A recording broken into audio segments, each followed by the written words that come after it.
ಈಗ ನಾವು ಭಾಳ ಮಂದಿ ಏನಂತೀವಿ, ನಮಗೆ ಕಾರ್ ಇಲ್ಲರಿ ಅಂತೀವಿ. ಈ ಕಾರ್ ಇದ್ದ ಒಂದು ಏನು ಪರಿಸ್ಥಿತಿ ಐತಂದ್ರೆ, ಅವ ಮನ್ಯಾಗಿಂದ ಕಾರ್ ಗಡ್ಯಾಗ ಬರ್ಬೇಕಾದ್ರೆ ಗಾಲಿ ಕುರ್ಚಿ ಮೇಲೆ ವೀಲ್ ಚೇರ್ ಮೇಲೆ ಬರ್ಬೇಕವ. ದೇವರು ಅವನಿಗೆ ಕಾರ್ ಕೊಟ್ಟಿರ್ಬೋದು ಅಡ್ಡಾಡಕ್ಕಾದ್ರೆ, ಕಾಲ ಇಲ್ಲ. ಕಾರ್ ಇದ್ದವ್ ಶ್ರೀಮಂತ ಅಲ್ಲ, ನಡ್ಕೊಂಡು ಅಡ್ಡಾಡಕ್ಕೆ ಕಾಲಿದ್ದವ್ರು ನಿಜವಾಗ್ಲೂ ಶ್ರೀಮಂತರಲ್ಲ. ಕಾರ್ ಇರಲಾರ್ದಕ್ಕೆ ತಲೆ ಕೆಡಿಸ್ಕೋಬೇಡ, ದೇವ್ರು ಕಾಲು ಕೊಟ್ಟಿದ್ದಕ್ಕೆ ಸಂತೋಷ ಪಡುವುದನ್ನು ಕಲಿ. ಬರದಿಹುದ ರೆಣಿಕೆಯಲ್ಲಿ ಏನು ಬಂದಿಲ್ಲ ಅದ್ರ ಬಗ್ಗೆ ಭಾಳ ತಲೆ ಕೆಡಿಸ್ಕೋಬೇಡ. ಬರದಿಹುದ ರೆಣಿಕೆಯಲ್ಲಿ ಬಂದಿಹುದ ಮರೆಯದಿರು. ದೇವ್ರು ಏನು ಕೊಟ್ಟಾನ ಅದನ್ನು ಮೊದಲು ಸಂತೋಷ ಪಡುವುದನ್ನು ಕಲಿ. ಇಲ್ಲಾರದ ಬಗ್ಗೆ ತಲೆ ಕೆಡಿಸ್ಕೊಳ್ಳೋದು ಬಿಡು. ಏನು ಕೊಟ್ಟಾನ ಅದರೊಳಗೆ ಸಂತೋಷ ಪಡುವುದನ್ನು ಕಲಿ. ದೇವರು ಇನ್ನೊಬ್ಬರ ತಾಟಿನೊಳಗೆ ಏನು ಹಾಕ್ಯಾನ ನೋಡಿ ಆಶಾ ಪಡುವುದು ಬೇಡ. ನನ್ನ ತಾಟಿನೊಳಗೆ ಏನು ಹಾಕ್ಯಾನ ಉಂಡು ಸಂತೋಷ ಪಡುವುದನ್ನು ಮನುಷ್ಯ ಕಲಿಬೇಕು. ಇದು ಜೀವನ, ಇದು ಅಷ್ಟೆ. ಬರದಿಹುದ ರೆಣಿಕೆಯಲ್ಲಿ ಬಂದಿಹುದ ಮರೆಯದಿರು, ಗುರುತಿಸು ಒಳಿತಿರುವುದನ್ನು ಕೇಡುಗಳ ನಡುವೆ. ಏನು ಜಗತ್ತಂದ್ರೆ ಎಲ್ಲ ಒಂದೇ ರೀತಿ ಇರ್ತೈತಿ. ಏನು ಸ್ವಲ್ಪ ಒಳ್ಳೆಯದು, ಒಂದು ಸ್ವಲ್ಪ ಕೆಟ್ಟದ್ದು ಇರ್ತೈತಿ. ಆದ್ರೆ ಬರೀ ಕೆಟ್ಟದ್ದು ನೋಡೋಕೆ ಹೋಗಬೇಡ ಮನುಷ್ಯನೇ. ಒಳ್ಳೆಯದು ಭಾಳ ಐತಿ ಜಗತ್ತಿನೊಳಗೆ. ಈಗ ನೀವೊಂದು ಹೊಸ ಕಾರ್ ತೊಗೊತೀರಿ, ನೀವು ಒಂದು ಇನೋವನೋ ಆಡಿನೋ ಯಾವುದೋ ಒಂದು ಹೊಸ ಕಾರ್ ತೊಗೊತೀರಿ. ಅಲ್ಲ, ಎಂಥ ಹೊಸ ಕಾರ್ ತೊಗೊಂಡ್ರು ಸಹಿತ ಸ್ವಲ್ಪ ಕಾರ್ಬನ್ ಬಿಡೋದ ಅದು. ನೀವು ಎಂಥ ಹೊಸ ಇನೋವಾ ಕಾರ್ ತೊಗೊಂಡ್ರು ಕಾರ್ಬನ್ ಬಿಡ್ತೈತಿ, ಗೊತ್ತಿರ್ಬೇಕು. ಕಾರ್ಬನ್ ಬಿಡ್ತೈತಿ ಇದು ಗಾಡಿ ಅಂದ್ರೆ ಅಡ್ಡಾಡೋಕ್ಕಾಗೋದಿಲ್ಲ ನಾಳೆ ಅಂದ್ರೆ ಗೊತ್ತಿರಬೇಕು. ಎಂಥ ಹೊಸ ಇನೋವಾ ಕಾರ್ ತೊಗೊಂಡ್ರು ಸ್ವಲ್ಪ ಕಾರ್ಬನ್ ಬಿಡೋದಾಯ್ತು. ನಾ ಮಾಡಬೇಕಾದದ್ದೇನು, ಈ ಶಿವಮೊಗ್ಗಕ್ಕೆ ಬರ್ತಿರ್ತೀವಿ. ಶಿವಮೊಗ್ಗಕ್ಕೆ ಬರಾಗ ಊರು ಮುಂದೆ ಒಂದಿಷ್ಟು ತಿಪ್ಪಿನೂ ಹಾಕಿರ್ತಾರೆ ಜನ, ಒಂದಿಷ್ಟು ಹೂವಿನ ಗಿಡನೂ ಬೆಳೆಸಿರ್ತಾರೆ. ಈ ಊರು ಬಿಟ್ಟು ಮುಂದಿನ ಊರಿಗೆ ಹೋಗುವಾಗ ಈ ಊರು ತಿಪ್ಪಿ ಪ್ರಚಾರ ಮಾಡಬಾರ್ದು, ಈ ಊರಿನ ಹೂವು ಪ್ರಚಾರ ಮಾಡ್ಕೊತ ಹೋಗ್ಬೇಕು. ಅದು ಜೀವನ ಅಂತಷ್ಟೆ. ಕೆಟ್ಟದ್ದು ಇರ್ತದೆ, ಒಳ್ಳೆಯದು ಇರ್ತದೆ. ನೋಡಿ ಕಲಿಯುವುದು. ಯಾವುದು ಒಳ್ಳೆಯದದೆ ಕೆಟ್ಟದ್ದನ್ನು ಸ್ವಲ್ಪ ದೂರ ಮಾಡೋದು, ಒಳ್ಳೆಯದನ್ನು ಸ್ವೀಕಾರ ಮಾಡೋದು ಮನುಷ್ಯ. ಗುರುತಿಸು ಒಳಿತಿರುವುದನ್ನು ಕೇಡುಗಳ ನಡುವೆ. ಒಂದಿಷ್ಟು ಕೆಟ್ಟದ್ದು ಇರ್ತದೆ, ಕೆಟ್ಟದ್ದು ದೂರ ಸರಿಸೋದು, ಒಳ್ಳೆಯದನ್ನು ತೆಗೆದುಕೊಳ್ಳೋದು. ಈಗ ಮಾವಿನ ಹಣ್ಣು ತಿಂತೀರಿ, ನೀವು ಅಷ್ಟು ಕೂಡೆ ತಿಂತೀರೇನು? ಇಲ್ಲ. ಏನು ಮಾಡ್ತೀರಿ? ಏನಂತೀರಿ ಅದಕ್ಕೆ? ಗೊಟ್ಟ? ಹಾಂ, ವಾಟೆ ಅಂತೀರಿ. ನಮ್ಮ ಕಡೆ ಗೋಟೆ ಅಂತಾರೆ. ಗೊಟ್ಟ ವಾಟೆ ಒಗಿತೀರಿ, ಸೊಪ್ಪಿ ಒಗಿತೀರಿ, ರಸ ಕುಡಿತೀರಿ. ಹೆಂಗೆ ಕೆಟ್ಟದ್ದು ತೆಗೆದು ಒಗಿತೀರಿ, ಒಳ್ಳೇದು ಸ್ವೀಕಾರ ಮಾಡ್ತೀರಿ. ಈಗ ತಾಯಿಯಂದಿರು ಇರ್ತಾರೆ, ಅನ್ನ ಮಾಡ್ತಾರೆ.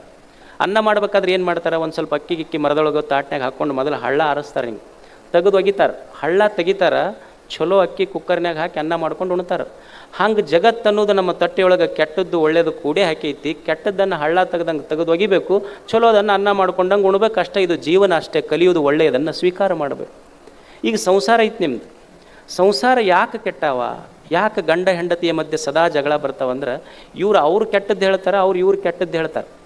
ಕೆಟ್ಟದ್ದು ಹೇಳಿದ್ದಕ್ಕೂ ಸಮಸ್ಯೆ ಆಗೈತೆ. ಅವರಲ್ಲಿರುವುದ ಒಳ್ಳೆಯ ಗುಣ, ಪತಿಯಲ್ಲಿರುವ ಒಳ್ಳೆಯ ಗುಣಗಳನ್ನು ಸತಿ ಗೌರವಿಸುವುದನ್ನು, ಸತಿಯಲ್ಲಿರುವ ಒಳ್ಳೆಯ ಗುಣವನ್ನು ಪತಿ ಗೌರವಿಸುವುದನ್ನು ಎಂದು ಕಲಿತಾರ ಅಂಥ ಮನೆಯೊಳಗೆ ಸಾಮ್ರಾಜ್ಯ. ಅದು ಜಗಳವೇ ಬರೋದಿಲ್ಲ, ಅದು ಅನುಭವ ಮಂಟಪ ಆಗಿ ಉಳಿತೈತೆ ಅಷ್ಟೇ. ಅದು ಗೌರವಿಸುವುದಷ್ಟೇ. ಹಿಂಗಾಗೋದಿಲ್ಲ. ಅದು ಏನಾಗ್ತೈತಿ ಅಂದ್ರೆ, ಏನು ಮಾಡ್ತಾನ, ಅಲ್ಲ ನಾ ಮನ್ಯಾಗ ಎಷ್ಟು ದುಡಿತೀನಿ, ಒಂದು ಫೋನ್ ಮಾಡಿ ನನಗೆ ಕೇಳಿ ಏನು ಮಧ್ಯಾಹ್ನ ಊಟ ಆಗೈತೆ ನಂತ ಅಂದ್ರೆ, ಇವನಿಗೆ ತೆಲಿಗೆ ತಾಪ ಎದಕ್ಕಾಗ್ತೈತಿ ಅಂದ್ರೆ, ಮಧ್ಯಾಹ್ನ ಊಟಕ್ಕೆ ಬರ್ತೀರೇನ್ರಿ ಮನೆಗೆ ಅಂತ ಫೋನ್ ಹಚ್ಚಿ ಕೇಳ್ಬೇಕು. ಅವ್ರು ಮನೆಗೆ ಫೋನ್ ಹಚ್ಚಿ ನೀವು ಮಧ್ಯಾಹ್ನ ಊಟಕ್ಕೆ ಬರ್ತೀರೇನ್ರಿ ಅಂತ ಕೇಳಾರ್ದಕ್ಕೆ ಇವನಿಗೆ ಎಷ್ಟು ತಾಪಾಗೈತೆ ಅಷ್ಟಾಯ್ತು. ಅಲ್ಲ, ಇವನು ಒಂದು ಸಲ ಕೇಳ್ಬೇಕಲ್ಲ. ಒಮ್ಮೆರೆ ಕೇಳೇ ನಾನು ಅವರಿಗೆ, ಅಲ್ಲ ನೀವು ಸ್ಯಾಟರ್ಡೇ ಹಾಫ್ ಡೇ ತೊಗೊತೀರಿ, ಸಂಡೇ ಪೂರ್ಣ ರಜೆ ತೊಗೊತೀರಿ. ಪಾಪ ಅವ್ರಿಗೇನು ಹೆಣ್ಮಕ್ಳಿಗೇನು ಸಂಡೇ ರಜೆ ಕೊಟ್ಟಿರ್ತೀರ, ಶನಿವಾರ ಹಾಫ್ ಡೇ ಕೊಟ್ಟಿರ್ತೀರ. 24 ತಾಸು ಒಂದು ವೀಕ್ನೂ ಅವ್ರಿಗೆ ಪೂರಾ ರಜೆ ಇರೋದಿಲ್ಲ. ಈ ಕಂಪ್ನಿ ಒಳಗಿದ್ದಂಗೆ ಏನು shift wise morning 8 hours, afternoon 8 hours, night shift 8 hours ಅಂತ ಹಿಂಗೇನು ಇರ್ತೈತೆ ಕಂಟಿನ್ಯೂ ಕೆಲಸ ಮಾಡೋದವ್ರು. ಅವ್ರಿಗೇನು ಹೆಣ್ಮಕ್ಳಿಗೆ ಶಿಫ್ಟ್ ಇರೋದಿಲ್ಲ. ಆದ್ರೆ ಗಂಡ ಮಕ್ಕಳನ್ನು ನಮಗೆ ಗಿಫ್ಟ್ ಅಂತ ಕೆಲಸ ಮಾಡ್ತಿರ್ತಾರೆ. ಶಿಫ್ಟ್ ವೈಸ್ ಇರೋದಿಲ್ಲ, ಗಿಫ್ಟ್ ವೈಸ್ ಕೆಲಸ ಇರ್ತೈತೆ ಅವ್ರದ್ದಷ್ಟೇ. ಆದರೆ ಇದು ಏನು ಮಾಡ್ತಿರ್ತೈತೆ ಅಂದ್ರೆ, ಇಟ್ಟಿಟ್ಟಕ್ಕೆ ಫೋನ್ ಹಚ್ಚಿ ಬೈಯೋದ್ರಿಂದ ಅವ್ರಿಗೆ ತೆಲಿಗೆ ತಾಪಾಗಕ್ಕೆ ಶುರು ಆಕೈತೆ ಅಷ್ಟೆ. ಅದಕ್ಕೆ ಅವ್ರು ನೋಡಿ ಹೆಣ್ಮಕ್ಳು ಏನು ಮಾಡ್ತಿರ್ತಾರೆ ಅಂದ್ರೆ, ಸಿಟ್ಟು ಬಂತು ಅಂದ್ರೆ ಪಾತ್ರೆ ಸಾಮಾನು ಒಗಿತಿರ್ತಾರೆ. ಅವ್ರು ಮನ್ಯಾಗ ಬಚ್ಚಲ್ದಾಗ ಅದು ಅವ್ರ ಫಸ್ಟ್ ಕೆಲಸ ಅಂದ್ರೆ, ಸಿಟ್ಟು ಬಂದ ಕೂಡಲೇ ಪಾತ್ರೆ ಸಾಮಾನು ಒಗ್ಯೋದು. ಇದೊಂದು ಸೈಕಾಲಜಿ ಐತೆ. ಅದು ಎದಕ್ಕೆ ಪಾತ್ರೆ ಸಾಮಾನು ಒಗಿತಾರೆ ಅಂದ್ರೆ, ಆ ಪಾತ್ರೆ ಮೇಲೆ ಅವ್ರ ಗಂಡನ ಹೆಸರು ಬರೆದಿರ್ತೈತೆ. ಅದು ಅಂದ್ರೆ ಆ ಪಾತ್ರೆ ಸಾಮಾನಕ್ಕೆ ಇಕ್ಕರಿಸಿದ್ರೆ ಗಂಡಗೆ ಇಕ್ಕರಿಸ್ದಂಗೆ ಅವ್ರಿಗೆ ಅಷ್ಟು ಖುಷಿ. ಅಂದ್ರೆ ಒಳ್ಳೆಯ ಗುಣ. ಇವರು ಒಂದಿಷ್ಟು ಅವ್ರದನ್ನು ಗೌರವಿಸೋದು, ಅವ್ರದನ್ನು ಇವರು ಗೌರವಿಸೋದು ಬೇಕಲ್ಲ. ಬರದಿಹುದ ರೆಣಿಕೆಯಲ್ಲಿ ಬಂದಿಹುದ ಮರೆಯದಿರು, ಗುರುತಿಸು ಒಳಿತಿರುವುದನ್ನು ಕೇಡುಗಳ ನಡುವೆ. ಇರುವ ಭಾಗ್ಯವ ನೆನೆದು ಬಾರೆನೆಂಬುದು ಬಿಡು. ಏನು ದೇವರು ಕೊಟ್ಟಾನ ಅದರಲ್ಲಿ ಮೊದಲು ಸಂತೋಷ ಪಡುವುದನ್ನು ಕಡಿ. ಇರುವ ಭಾಗ್ಯವ ನೆನೆದು. ಬಸ್ನಾಗ ಹೊಂಟಿರ್ತೀರಿ, ಸೀಟ್ ಸಿಕ್ಕಿಲ್ಲ ಅಂತ ಕೊರಗಕ್ಕೆ ಹೋಗಬೇಡ.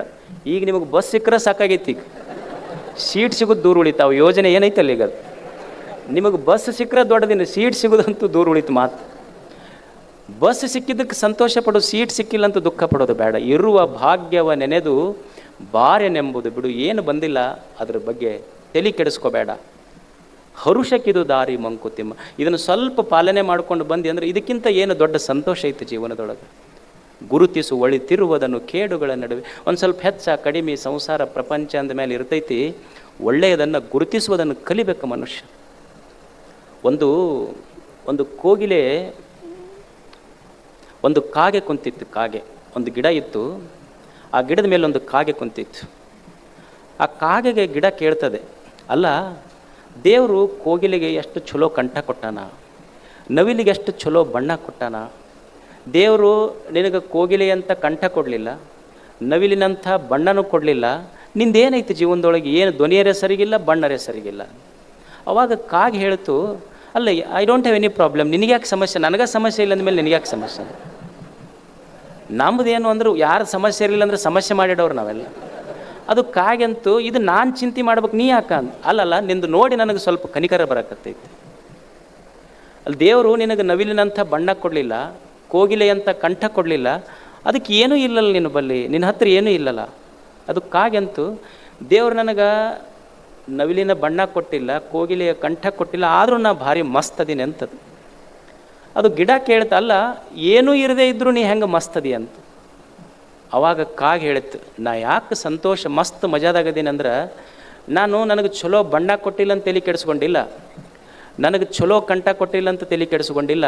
ಆದರೆ ದೇವ್ರು ಏನು ಕೊಟ್ಟಾನ ಅಂದ್ರೆ ನವಿಲಿನ ಚಿತ್ರ ವಿಚಿತ್ರ ಬಣ್ಣವನ್ನು ನೋಡಿ, ಕೋಗಿಲೆಯ ಕಂಠವನ್ನು ಕೇಳಿ ಆನಂದಿಸುವ ಅದ್ಭುತ ಹೃದಯ ಕೊಟ್ಟಾನ. ಇದಕ್ಕಿಂತ ಏನು ಬೇಕು ನಮಗಂತ? ಏನು ದೇವರು ಕೊಟ್ಟಾನ ಅದನ್ನು ಆನಂದಿಸುವಂಥ ಅದ್ಭುತ ಹೃದಯ ಇತ್ತು ಅಂದ್ರೆ ಅದು ಸಂತೋಷಕ್ಕೆ ದಾರಿ ಮನುಷ್ಯನಿಗೆ.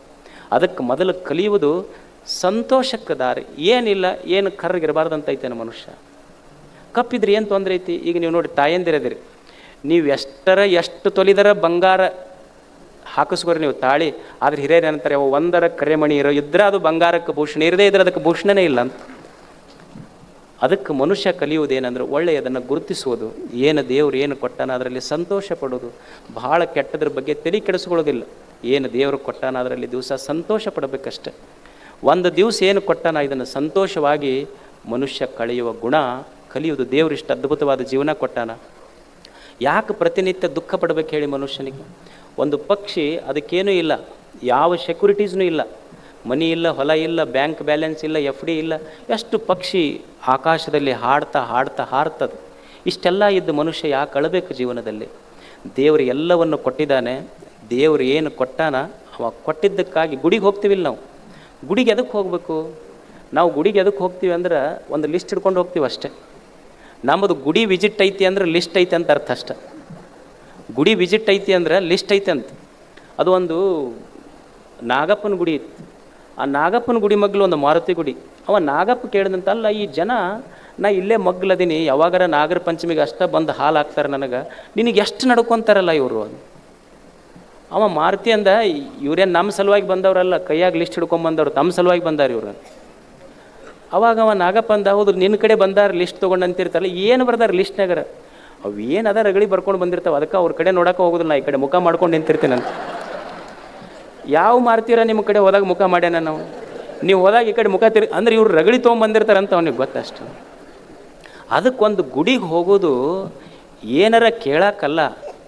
ಇಷ್ಟೆಲ್ಲ ನೀ ಕೊಟ್ಟಿಯಲ್ಲ ಭಗವಂತನೇ. ಎಷ್ಟೋ ಜನರಿಗೆ ಕಣ್ಣಿಲ್ಲ, ನನಗೆ ಕಣ್ಣು ಕೊಟ್ಟು. ಎಷ್ಟೋ ಜನರಿಗೆ ಕಾಲಿಲ್ಲ, ಕಾಲು ಕೊಟ್ಟು. ಎಷ್ಟೋ ಮಂದಿ ಗುಡಿಸಿಲೊಳಗೆ ಬದುಕ್ತಾರೆ, ನನಗೊಂದು ಚಲೋ ಮನೆ ಕೊಟ್ಟು. ಎಷ್ಟೋ ಮಂದಿ ಭಿಕ್ಷಾ ಬೇಡಿ ಬದುಕ್ತಾರೆ, ನಾನು ಕುಂತಲ್ಲ ಡೈನಿಂಗ್ ಟೇಬಲಿಗೆ ಪ್ರತಿನಿತ್ಯ ಪ್ರಸಾದ ಬಂದು ಬೀಳ್ತೈತಿ. ಇಷ್ಟೆಲ್ಲ ಕೊಟ್ಟಿದ್ದು ಇನ್ನೇನು ಕೇಳಿ ಹೇಳು? ನಿನ್ನ ಗುಡಿಗೆ ಬಂದಿದ್ದು ಕೇಳೋಕ್ಕಾಗೆಲ್ಲ, ನೀ ಕೊಟ್ಟ ಈ ಪ್ರಸಾದಕ್ಕಾಗಿ ಧನ್ಯವಾದ ಹೇಳಕ್ಕೆ ಬಂದಿನಂತ ಗುಡಿಗೆ ಹೋಗಬೇಕು, ಹೊರತು ಕೇಳಲಿಕ್ಕಾಗಿ. ಭಗವಂತ